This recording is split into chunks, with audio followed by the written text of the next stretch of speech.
Hello friends, Geetha's கிச்சனின் அன்பான வணக்கங்கள். நாம் இன்றைக்கி நம்ம கிச்சனில் ஒரு சூப்பரான வாழைக்காய் ரோஸ்ட்டு எப்படி பண்ணுறதுன்னு பார்க்க போகிறோம்.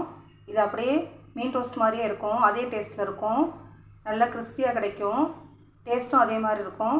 வாங்க இந்த ரோஸ்ட்டை எப்படி பண்ணுறான்னு பார்க்கலாம். நான் இதில் ஒரு 5 வாழைக்காய் சின்னதாக எடுத்திருக்கேன்.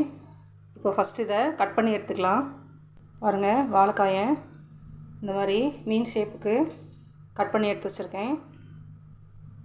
இப்போது இதை ஒரு கடாயில் போட்டு ஒரு 3 நிமிஷம் வேக வச்சு எடுத்துக்கலாம். அடுப்பு ஆன் பண்ணிவிட்டு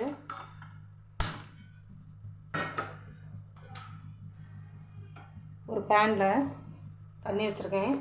அது கூட கொஞ்சமாக உப்பு சேர்த்துக்கலாம். இப்போது இந்த வாழைக்காயை இந்த தண்ணியில் சேர்த்துக்கோங்க. இது ஒரு 3 நிமிஷம் மட்டும் கொதித்து வேகட்டும். ஒரு மூடி போட்டு விட்ருங்க.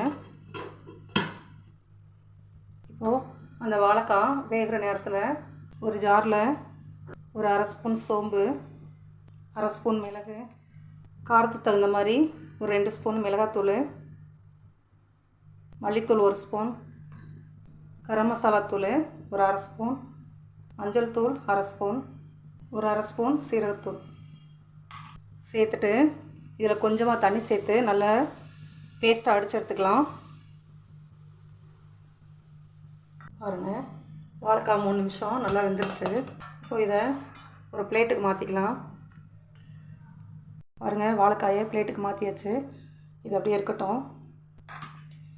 இப்போது நான் இந்த மசாலா நல்லா அடித்து எடுத்துட்டேன் பேஸ்ட்டாக. இப்போ இது கூட 1 ஸ்பூன் இஞ்சி பூண்டு பேஸ்ட் சேர்த்துக்கலாம். கூடவே 2 ஸ்பூன் கார்ன்ஃப்ளவர் மாவு சேர்த்துக்கலாம். சேர்த்துட்டு இதை நல்லா மிக்ஸ் பண்ணிக்கோங்க.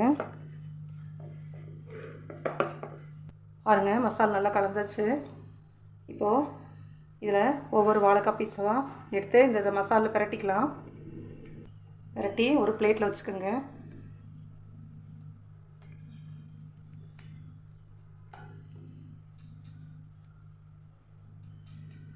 இதே போல் எல்லாத்தையும் பிரட்டி எடுத்துடலாம். பாருங்கள், எல்லா வாழைக்காயும் பிரட்டி வச்சுட்டேன். இப்போது பொரிக்கிறதுக்கு தேவையான ஆயிலை சூடு பண்ணிக்கலாம். ஒரு 4 ஸ்பூன் ஆயில் விட்டுக்கோங்க. பாருங்கள், ஆயில் சூடாகிடுச்சு. இப்போ அடுப்பை மீடியம் ஃப்ளேமில் வச்சுக்கோங்க. இப்போது ஒவ்வொரு பீஸாக போட்டுக்கலாம்.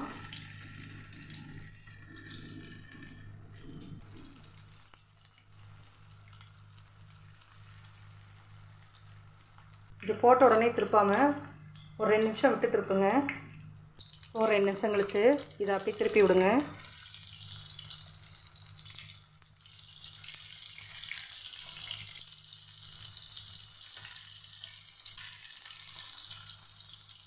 பாருங்கள், 2 பக்கமும் நல்லா வெந்துருச்சு, நல்லா ஃப்ரை ஆயிடுச்சு. ஸோ இதை ஒரு பிளேட்டுக்கு மாற்றிக்கலாம்.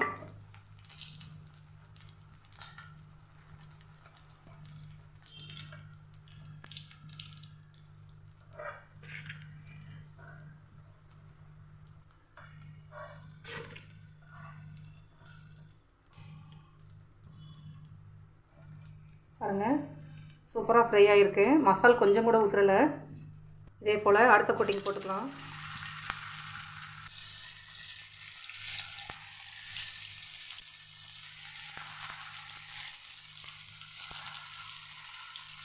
பாருங்கள், இன்னொரு கோட்டிங்கும் நல்லா வெந்துருச்சு. அதையும் எடுத்துடலாம்.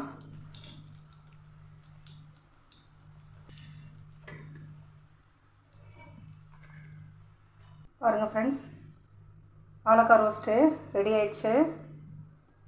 இந்த ரோஸ்ட்டை நீங்களும் வீட்டில் செஞ்சு பாருங்கள். செஞ்சு பார்த்துட்டு எப்படி இருந்துச்சுன்னு கமெண்ட்டில் சொல்லுங்கள். என்னோடய சேனலுக்கு சப்ஸ்கிரைப் பண்ணுங்கள், லைக் பண்ணுங்கள், ஷேர் பண்ணுங்கள். Thank you friends.